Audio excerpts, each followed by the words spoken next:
Manila Broadcasting Company. Sa balita, komentaryo, issue,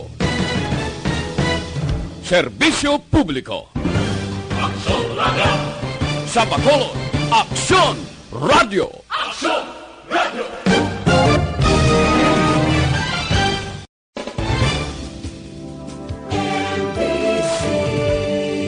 Manila Broadcasting Company. Sa balita, komentaryo, issue,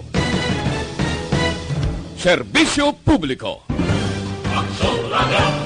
Sa Bacolod, Aksyon Radio. Aksyon Radio.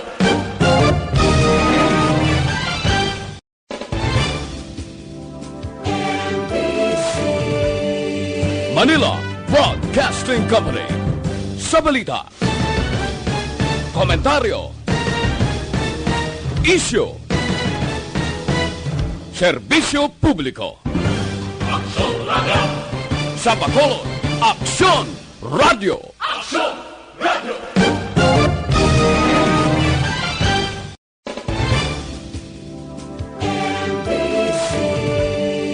Manila Broadcasting Company. Sa balita, komentaryo, issue, Aksyon Balita Morning Edition. Finalist Best Newscast 25th Golden Dove Awards.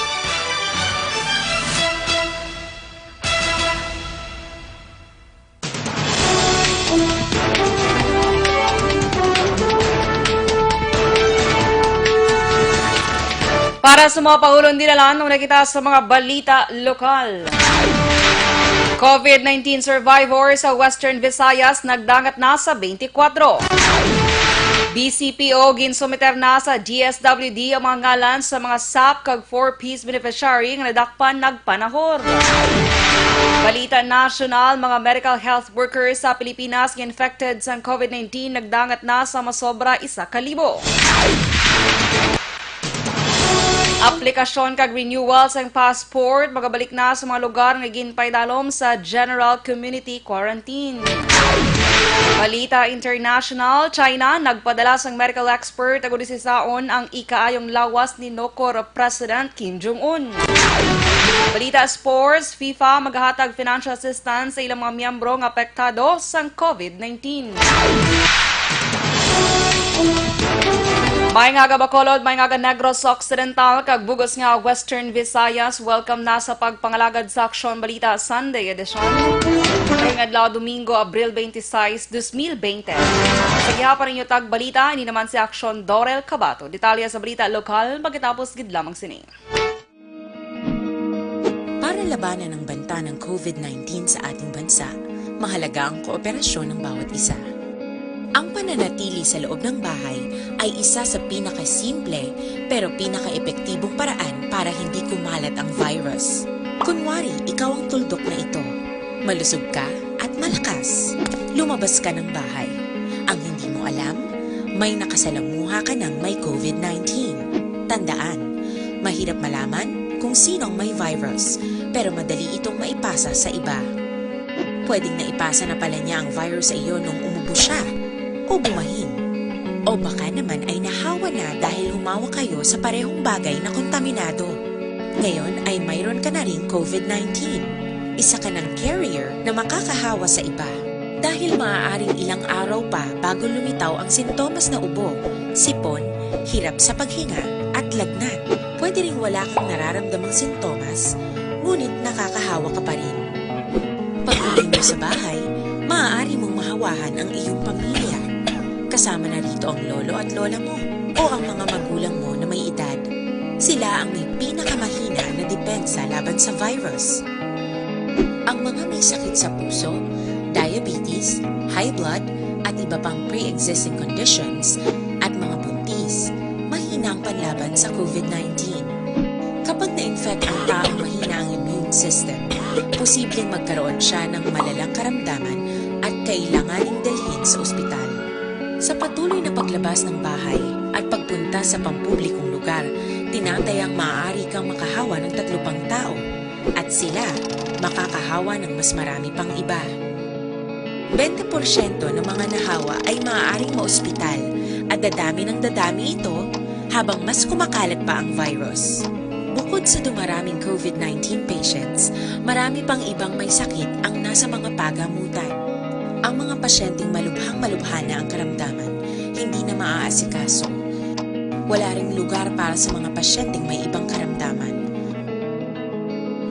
Kaya nating iwasan ang patuloy na pagkalat ng COVID-19 kung iisipin natin ang kapakanan ng iba.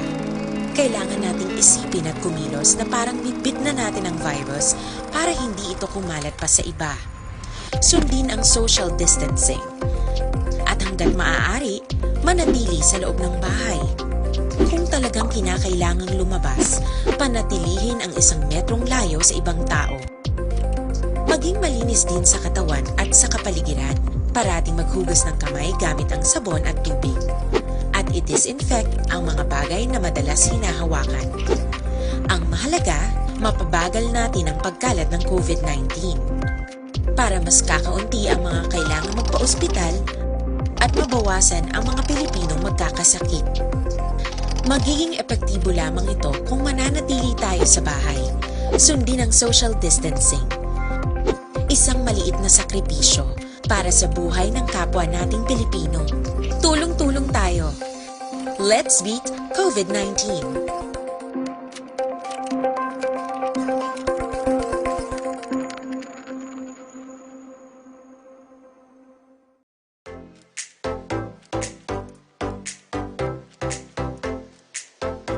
Mga ka-aksyon, madamos ang nagpalaylay ng pamaagi at protektahan ang imong kaugalingon batok sa novel coronavirus 2018 o ng COVID-19.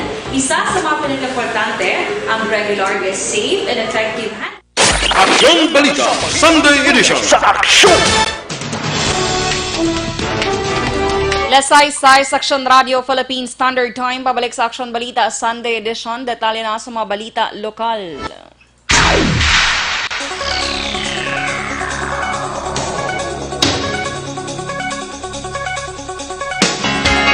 Nagsaka na sa 24 ang COVID-19 survivors sa Western Visayas. Base sa Bulletin No. 30 sang Department of Health Western Visayas for Health Development, nga ginpagawa kapon nga adlaw, napulo ang bag-o nga naka-recover sa COVID-19, 2 ang gikan sa Bacolod, 4 ang gikan sa Lambunaw, Iloilo, 1 sa Rojas City, Capiz, 2 sa Pavia, Iloilo, kag 1 sa Pandan, Antique. Kahapon, 79 ka mga lab results ang nagwa kag tanan ang negatibo sa COVID-19. Sunod sa DOH 6 nagtaliwan si Western Visayas patient number 41, isa kay 63 anyos nga lalaki nga residente sang Rojas City, Capiz. Ang Western Visayas ang may 58 na tanan ka makumpirmado nga COVID-19 cases. Nagpanumdum naman si Bacolod City Mayor Evilio Linerdia sa publiko sa pagpatuman sang total lockdown sa syudad subong adlaw Domingo. Iniangot sa pagpatuman sa Executive Order No. 30 nga pagpatuman sa odd-even scheme sa pag-usar sang home quarantine pass. Sunod sa alkalde, suspendido ang HQP kada adlaw sang Domingo. Suspendido man ang pag-usar sang provincial car pass sa kada Domingo nga adlaw. Sunod kay Linerdia, hindi niya luyag pa nga maglapta ang COVID-19 sa syudad. Nagpangabay ang alkalde sa publiko sa kooperasyon kag hindi magwa sa ilang mga pamalay subong nga adlaw. Nagpanawagan man ang alkalde sa mga kapurukan nga magbantayanay sa ilang mga lugar kag i-report sa otoridad ang mga pasaway. Kung Domingo, wala sang may makagwa sa balay. So, mga bike kuliwat kay we are inspired, we are encouraged, kag we are very proud na sa nagligad nga Domingo, i-imponer tang lockdown sa Bacolod, and we saw Bacolod as a picture of something that we have never seen before. Si Bacolod City Mayor Evilio Linerdia. Ginuli sa apat ka mga benepisyaryo sa Social Amelioration Program o KONSAP sa Barangay Banago, Syudad sang Bacolod ang nabaton nga 6,000 pesos nga ayuda gikan sa gobyerno. Sulo kay Barangay Banago Kapitan Ricky Mijares ginbalik sa barangay sang apat ka mga benepisyaryo ang kwarta upo mga pormas para ihatag sa mga mas nagakinahanglan. Pulato ni Mijares ang desisyon sa Department of Social Welfare and Development o kon DSWD kung mahimo pangitaan sang barangay sang ibulos nga benepisyaryo. Nagpasalamat naman si Mijares sa mga nag-uli sang ayuda kag sa iban pang mahimo magbuhat sang kaangay nga tikang sa palaabuton. Gina-verify karon ni Mijares ang kadamuon sa mga persona nga nagbalik sang ila porma sa DSWD kag ginpahayag nga luyag nila i-waive ang ayuda. Sa inisyal nga report nga nabato ni Mijares, hindi magnubo sa pulo ang nagbalik sang ila pormas.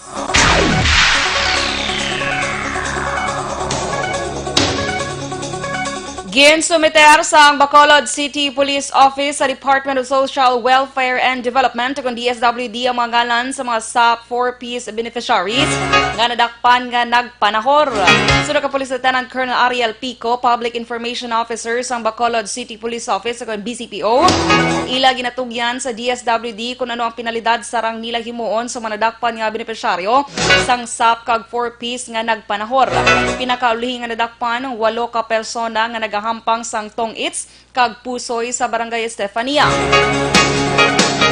Ang mga nadakpan ang ginkilala nga Sanday Ronald kag Edmar Belodo, Ernie Constantino, Marites Magbanwa, Hilda Cordova, Benny Arnaiz, Chris G. Chavez kag Randy Solida.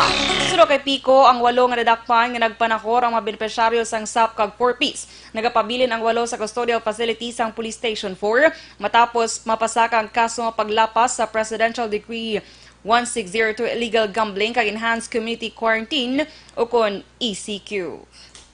Ini nga report ipalabot kinato sa SIDC sa Tulugi. Ang kapailan nato niya kaso, Jermaine, ang aton nga investigation report kinatagina sa aton nga disability sa sulat sa Bacolod para sa nagakaigo yung action state in Manila. Si BCPO spokesperson Lieutenant Ariel Pico.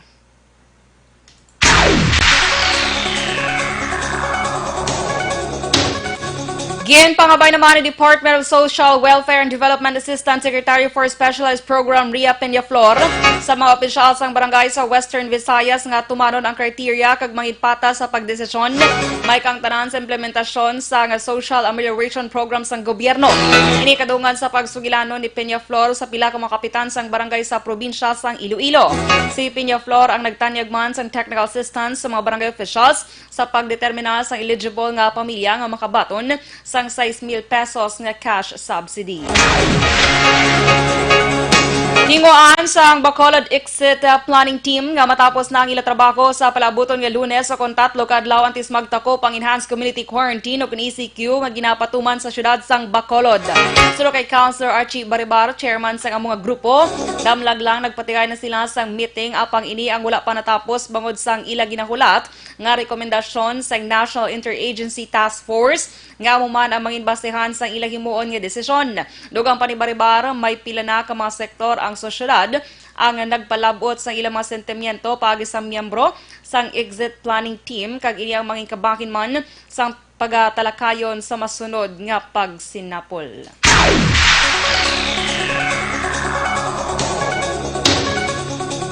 Sa dugang nga mga balita lokal, ginpangalanan naman sa pandemic nga COVID-19 ang isa ka lapsag nga ginbunag sa tion sang enhanced community quarantine sa syudad sang Bacolod.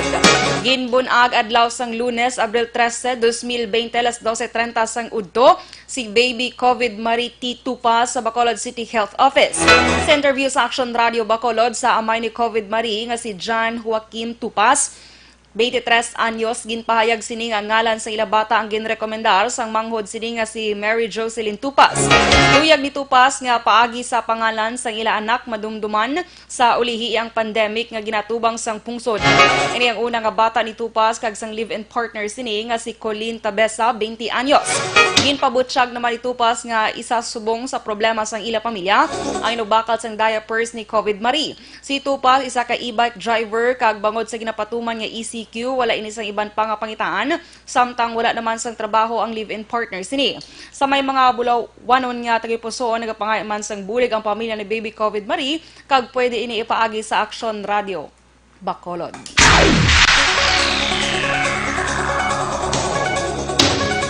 Nagpanagtag sang dugang nga food packs ang talatapan sang DSSD sa siyudad sang Bacolod para sa 5 ka adlaw nga konsumo sang kapin 150 ka mga pamilya sa Purok Sabes, Barangay Villamonte nga apektado sang ginpatuman nga lockdown sa lugar. Suno kay punong Barangay Romel Flores, una na nga naghatag sang food packs ang barangay, magluwas sa DSSD agud ipasiguro nga mayara sang bastante nga supply ang mga residente samtang napaydalom sa among nga regulasyon. Dugang pa ni Flores nagapabilin nga hugot ang pagbantay sang kapulisan kag mga representante sang barangay agud ipasiguro nga wala sa mga residente kag pangayaw nga makagwa kag sulod sa among nga lugar. Mayara naman sang gindesignar nga team si Flores agud mag-akomodar sa mga kinahanglanon sang mga residente. Nagreklamo naman sa Aksyon Radio Bacolod si Ronilo Magallanes Fernandez matapos ginalegar, ginkastigo sang kapitan ang iya 27 anyos nga babayi nga manghod nga may diferensya sa pamisaron sa Barangay Bagunawa, Banwa sang San Enrique. Suno kay Fernandez, las 11:40 sang gabi sang Abril 24 sang nakita ni punong Barangay Arlo Aplaska nga ginalegar nakailom sa makahulubong nga limnon ang iyang manghod nga nagahigda sa kilid sang dalan. Dugang pa ni Fernandez, base sa mga testigo, ginpukaw sang kapitan ang biktima kag ginalegar nga ginkastigo. Ang biktima ang nakaangkon sang bukol sa ulo, nagdugo ang baba kag pangluyang. Suno kay Fernandez, may mga bes nga nagakwa ang iyang manghod nga hindi o kung nagagwa ang iyang manghod nga hindi nila ma-monitor pero nakibot na lamang sila sang naibaluan ang gindangtan sang biktima. Napablatter na sang pamilya Fernandez ang insidente sa kapulisan kag porsigido nga magpasaka sang kaso. Nagapanawagan si Fernandez sang hustisya para sa iyang manghod nga dapat intsendikon bangod sa iya nga sitwasyon. Gintawagan naman sa Aksyon Radio Bacolod ang kapitan pero nag-ring lamang ang iya cellphone kag wala ini nagasabat. Kag sa katapusan nga balita lokal, dismayado naman si Congressman Greg Gasataya angod sa panibagong nga fake news nga ginpalapta sa isa ka persona nga naggamit sa iyang ngalan para biktimahon ng mga residente sa duha ka barangay kahapon nga adlaw Sabado. Suno kay Gasataya, nakabato na lamang siya sang tawag kahapon sang aga angot sa natabo nga paghulat kag pagbantay sa dalanon sang madamo nga mga pumuluyo sang barangay Sumag kag Punta Taytay nga nagapaabot makabaton sang ginapanagtag nga relief goods. Dugang pa ni Gasataya, dako nga pagpatala sa publiko ang among impormasyon nga nagatuyo lamang nga gub-on ang iyang ngalan. Pagklaro pa sang kongresista nga kung mayaragid man sang patigayon nga food packs distribution, ini ang ginakoordina sang iya talatapan sa natunggang nga opisyales sang barangay kag personal nga ginadulong sa pulian sang tagsa ka mga benepisyaryo agud malikawan ang risgo nga ginakabalakan nga paglaptas sang COVID-19. Base sa nakuha ang impormasyon ni Gasataya, isa ka hindi kilala nga persona nagasakay sa motorsiklo kag nagasuksok sang pula nga bayo ang responsable sang amo nga modus. Organisado bala kay kun siling pang sa eskwela ni isa ka purok guro daw kapuan gid kag dasig kag palarias nga sistema naka t-shirt kuno pula nakasakay sa motor so do aging planuhan naman liwat ang panglabugay sa aton. Si Congressman Greg Gasataya.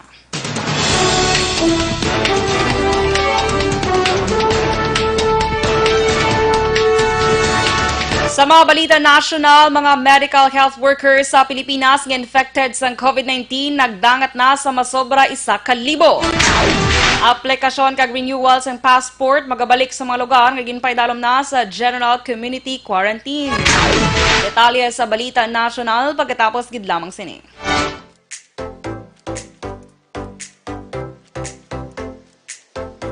Mga ka-aksyon, madamo sa naglaylay na pamaagi ang protektahan ang imong kaugalingon batok sa novel coronavirus 2018 o ng COVID-19. Isa sa mga pinaka-importante ang regular, safe, and effective hand hygiene gamit ang habon kag tubig o ng alcohol-based hand rub. Yan ang proseso sa paghugas ng gamot na rekomendado sa World Health Organization.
aksyon ng himo ng WHO Safe Hand Challenge agud mahinhanda sa coronavirus 2019. Padayon mga ka-aksyon.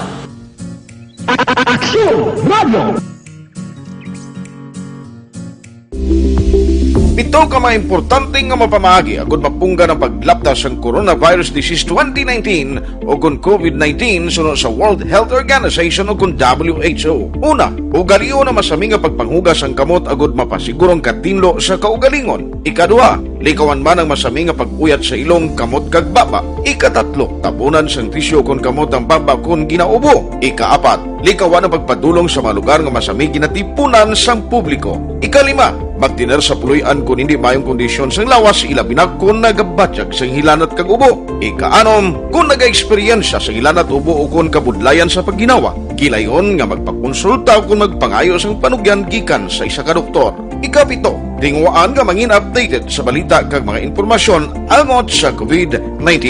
Ining apahanumdom ang ginatulong sa inyo sa kalwan sang World Health Organization, Department of Health kag Aksyon Radio Bacolod.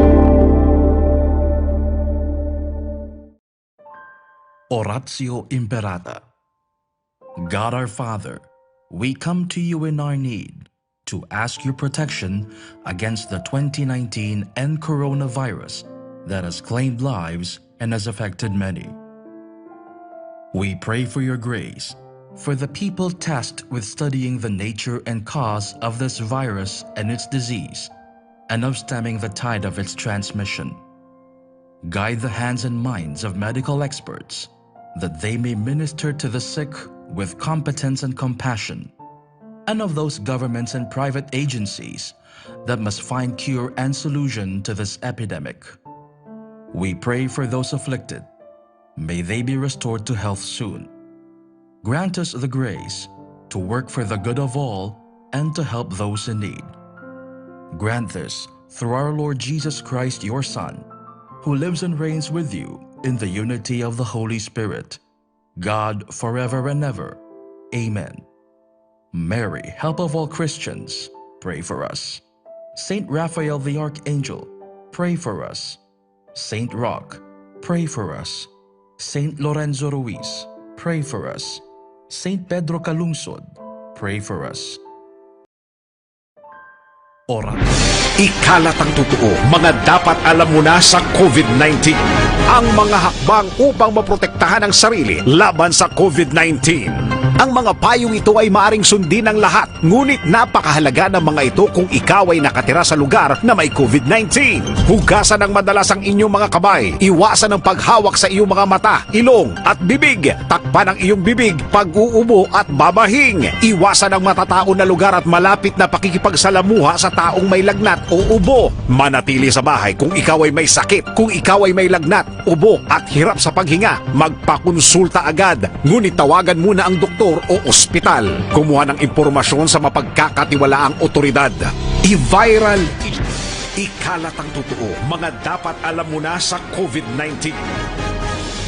Ano ang social distancing? Ang social distancing ay tumutukoy sa pag-iwas sa mga matataong lugar at pagpapanatili ng 2 metrong distansya mula sa ibang tao kung maaari. Isa ito sa mga paraan upang maiwasan ang pagkalat at pagkahawa sa COVID-19. I-viral, i-share, ikalat ang totoo. Hatid ng MBC Manila Broadcasting Company, stations DZRH, Aksyon Radio, Love Radio, Yes the Best, Radyo Natin at Easy Rock. Ikalat ang Balita Sunday Edition Sa aksyon!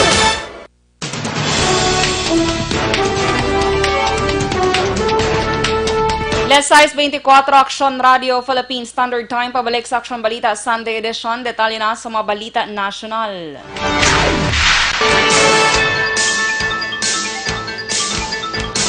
Nagsaka na sa 1,101 ang kadamuon sa mga Pinoy healthcare workers nga kumpirmado nga may COVID-19. Suro kay Health Undersecretary Maria Rosario Vergiere, ini ang ginalakipan sang 434 ka mga doctors, 400 ka mga nurses, 55 ka mga nursing assistants, 32 ka medical technologists, kag 21 ka radio technologists. Wala na specify ni Vergiere ang nabiling nga 159 pero ginlakip sadto sang DOH ang iban nga nagatrabaho sa health facilities kag mga barangay health workers. Sa karon may 20 ka mga doktor kag 6 ka mga nurses ang nagtaliwan bangod sa virus. Nagpalambot sang pagpagig-unong ang Department of Health sa mga pamilya sang frontliners nga nagtaliwan. Nabato na sa Pilipinas ang 700 ka mga COVID-19 test kits gikan sa South Korea. Ang Q-Sense 2019 nCoV detection kits ang makapatigayon sa 35,000 ka mga test ang nagabalor sang 25 milyones pesos. Sunod sa DFA, magluwas sa test kits naghatag man sang ideya ang gobyerno sang South Korea para ma-flatten ang COVID-19 curve pagi sa pagpatigayon sang web seminars para sa mga opisyal sang Pilipinas kag experts. Sunod sa DFA, ang mga test kits ang compatible sa local COVID-19 testing systems kag ini ay ga-deliver sa RITM. Kapin 72,000 na ka mga individual ang napaidalom sa COVID-19 test sa Pilipinas. 7,294 ang nagpositibo sa virus, 494 ang nagkalamatay, kag 792 ang nakarecover.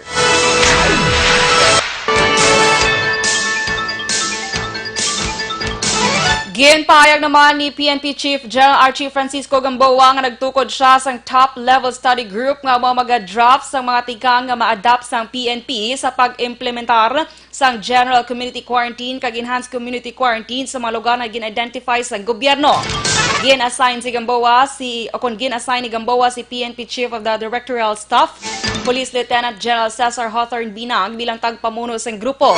Sunod kay Gamboa, ang grupo ni Binag ang magaprepara sang memorandum circular nga magalakip sang police operations kag administration measures bangod sa extension sang ECQ sa Metro Manila, Central Luzon kag iban pa nga high-risk areas tubtob Mayo 15. Maga-draft man ang PNP sang courses of action sa mga lugar nga ginpaidalom naman sa GCQ umpisa Mayo 1. Nagapanawagan si Senator Grace po sa mga pulis kag soldado nga labaan pa ang ilang nga pasensya sa ginapatuman nga lockdown. Sunod sa senadora, dapat pamatian kag insyendihon sa mga otoridad ang sitwasyon sang publiko kag nagpangabay man sa mga tawo nga magpabili na lamang sa sulod sang puloy-an. Nagapanawagan man ang senadora sa gobyerno nga padasigo ng paghatag sang ayuda labi na sa mga nagakinahanglan kasunod ni ginpalawig ang Enhanced Community Quarantine. Sunod kay po, dapat magdoble o kung double time ang mga natungdan nga ahensya sa pagbulig sa mga pumuluyo. Lakip man sa panawagan ni po ang massive testing, dugang nga kapasidad sa mga hospital kag pagbulig sa mga medical kag health personnel. Magabalik naman ang passport application sa mga lugar nga ginlift ang Enhanced Community Quarantine apang ang mga aplikante ang magahulat sang malawig nga tion kasunod nga ginapatuman sa mga consular offices ang matikang para malikawan ang paglaptas ng COVID-19. Sunod kay Foreign Affairs Undersecretary Brigidio Dulay, ang DFA ang nagabaton na sang passport applications kag renewal processing sa pila ka mga lugar sa Pilipinas apisar sang COVID-19 crisis. Ginpatag ni Dulay ipatuman sa gihapon sa DFA ang mga health protocols nga posible makatugas ang delay sa proseso sa mga lugar nga hindi na sa idalom sang ECQ pagkatapos ng Abril 30. Ang nabaluan o kung sa nabaluan, masami nga ginadagsa sang tawo ang mga consular offices sang DFA para magkuha sang passport o kung mag-renew. Kag sa katapusan nga balita national, target naman sang DSWD nga himuon nga isa sa mayor nila nga programa ang ginaduso nga Balik Probinsya program para ma-decongest ang Metro Manila. Sunod kay DSWD Policy and Plans Assistant Secretary Joyce Niwane, ang social welfare development ang may mga social workers nga makapatigayon sang pagtuon angot sa intervention nga pwede mahimo sa mga Pinoy nga i-relocate sa mga probinsya. Una, ang ginaduso ni Senator Christopher Bongo ang pag-decongest sa Metro Manila bilang kabahin sa post-COVID-19 normalization efforts.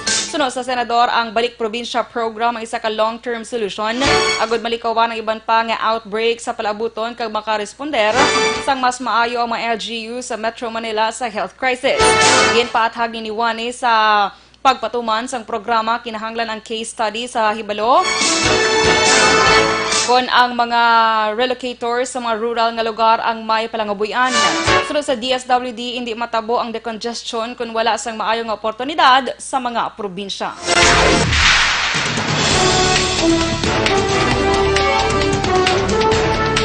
Lesay 30 Aksyon Radio Philippines Standard Time. Detalye sa Balita International kag Sports pagkatapos gid lamang sini.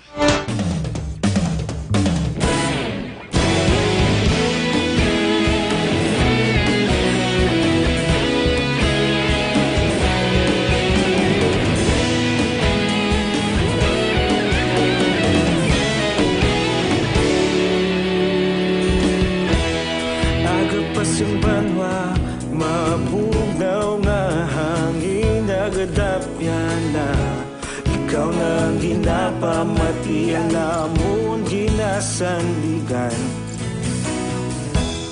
Tinog sang probinsya, kamatuuran ginapalap na mensahe nga may dala, paglaom kag kasanat. Tinuig na nagligan, ikaw gihapon ang ako nga istasyon sa pagbudlak sang adlaw sa pagtuhaw sang biton. Mga balita nga dala inspirasyon, Aksyon Radio, bakolod man sa gihapon. Padayon Aksyon Radio, bakolod saludo sa imo. Padayon Aksyon Radio, salamat kisa pagserbisyo. Patas kag balanse, matuod nga mensahe, wala sang ginadampingan. Padayon Aksyon Radio.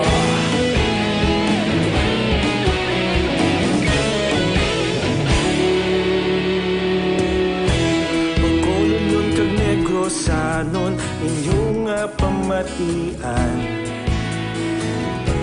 Istasyon nga nagapalaplag sang kamatuuran.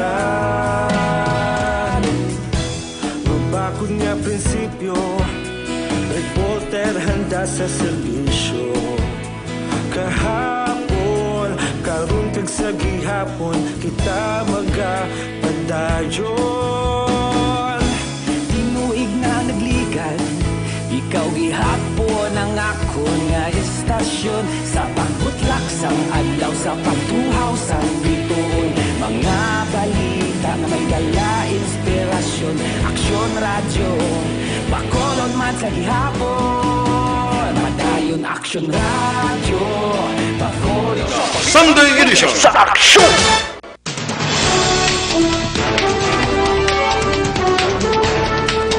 Lesay 33 Aksyon Radio Philippines Standard Time. Pabalik sa Aksyon Balita Sunday Edition, detalye na sa Balita International. Nagpadala ang China sa team sa medical experts sa North Korea para mabaluan ang matuod nga kimtangan sa ikaing lawas ni North President Kim Jong-un. Nagpadulong sa Pyongyang sa Huwebes ang team ginapangunahan sa isa ka senior member sa International Liaison Department sa Chinese Communist Party. Una na nga na-report nga naghuyang ang resistensya sang presidente sa nagligad nga bulan, naging pahayag tungod sang iya pagpanigarilyo, sobrang katambok kag tuman nga trabaho. Una na nga nagbuang report nga nagapaayo na si Kim matapos na paidalom sa cardiovascular procedure sa tong Abril 12.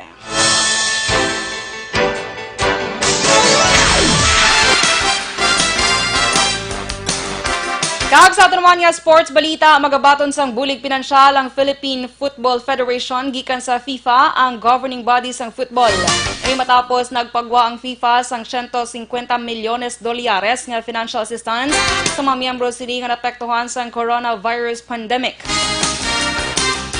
Hindi naman maganubo sa $500 mil o kung masobra 25.4 milyones pesos ang mabaton nga bulig sang kada miyembro. Sunod kay FIFA President Gianni Infantino nga ang pondo among unang atikang para sa pagbulig sa mga emergency sa bugos nga football community.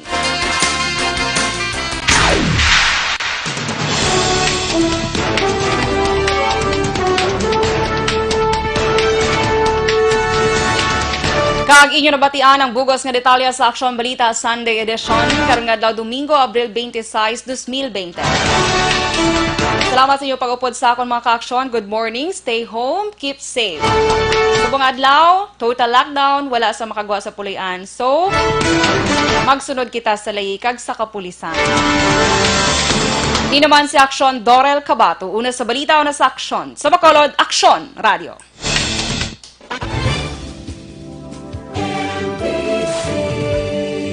Manila Broadcasting Company. Sa balita, komentaryo, issue, serbisyo publiko. Aksyon Radio. Sa Bacolod, Aksyon Radio. Aksyon Radio.